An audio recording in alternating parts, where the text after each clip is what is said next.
Okay, movement prep, here we go. Step one, shoes Snap. off. Shoes off. Okay, we're gonna do shoulder mobility first, well, one of. I'm gonna need a red, orange, or blue band, doesn't matter, okay? And I'm gonna need a medium-ish get-up bell, all right? Now, first thing we're gonna do is we're going to get on our back, okay? I'm gonna roll. Now, I'm going to take top knee to the ground, hand on hand, fingertips on the ground, and I'm gonna keep that fingertip on the ground, and I'm gonna keep it on the ground as much as possible, okay, till I can't, it lifts, and then I'm gonna come back over. 1,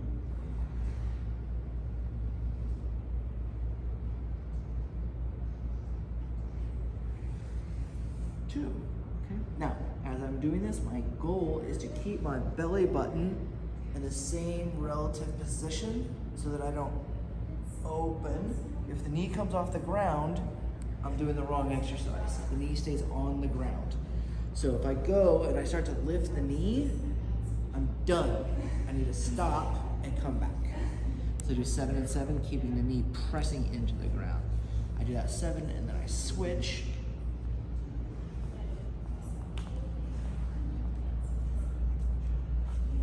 One, 2, okay, good. So that's the first one, is upper body mobility.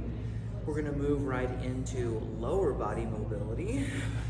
So I will be in my 90-90, right? So I will be here, I will rotate 90, lift up, tap kneeling, push the knee forward over the toe, return, down 90, up to half kneeling, push the knee over the toe.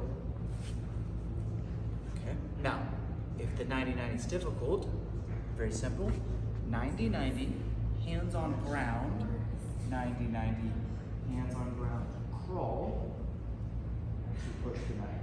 Okay. Putting the knee behind my foot and then lowering myself to 90, windshield wipering, leaning over the foot for that stretch, crawling 90. Okay? So I can keep my hands on the ground or I can keep my hands up. Either one does work great. So hips are gonna be going, right? We're doing a bunch of stuff. If you feel like your knees are gonna be, on the ground and that's gonna be irritating, you may wanna get a couple, like more than one of the thin pads out, because you're gonna be moving across space, okay? If it's really bugging your knees, just go the same direction, right? So get your pad out and just go one way. And just stay on that side, okay? That way, otherwise you're gonna have to have like all the pads out. Otherwise, it'll be all right. You're not really, the point is to not be on your knees very long. So you wanna be transitioning and moving. Next thing we're gonna do is we're gonna activate. So we've got mobility, mobility, and now we're gonna activate the upper back muscles. You're gonna grab the band by grabbing both ends of the band, palms over, so you're not grabbing through. You're making little ears. I have a red band now, but it could be orange or blue, doesn't matter. You're gonna start palms up, right? And now what I'm gonna do is I'm gonna make an X, and then switch, X, switch, X, switch, X. Okay, so I'm just gonna be X, X, X, X, back and forth, right? Get those upper back muscles going. And then after that, I'm going to move into a little bit of ab work, hip control, lower back control, which is so important with everything we do. Having the ability to disassociate lower back, hip, and leg movement. So I'm gonna take that red band. Now, When we do these band feedback exercises, it's super important that the band is not touching your waistband, right? It is touching your lower back, even below your ribs. So think like way up here on the lower back, not down here. So on the lower back, I bring my knees up, I take the band out to one side. This is giving me feedback.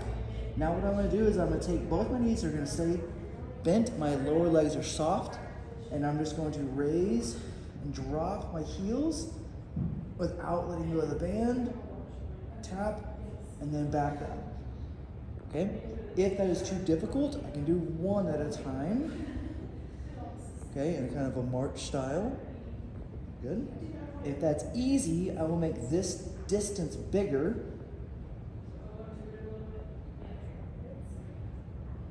Okay, if I need more leverage, I make this bigger.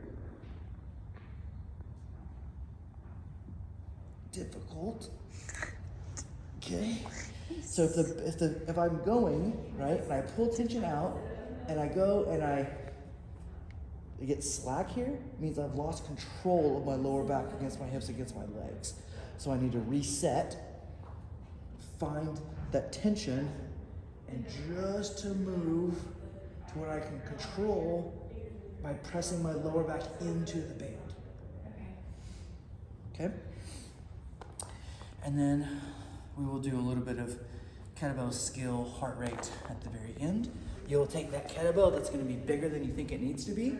I do not wanna see anybody with a pink belt. No pink belts. You're out. Bye-bye pink belts, okay? Heavier than that. You're gonna set up in my deep hinge.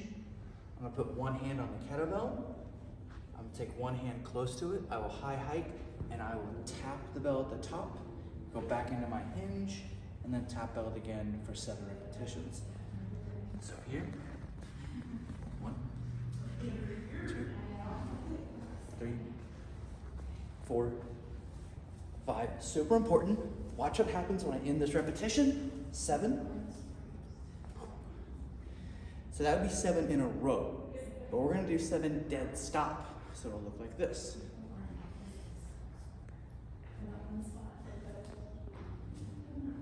1, 2, okay?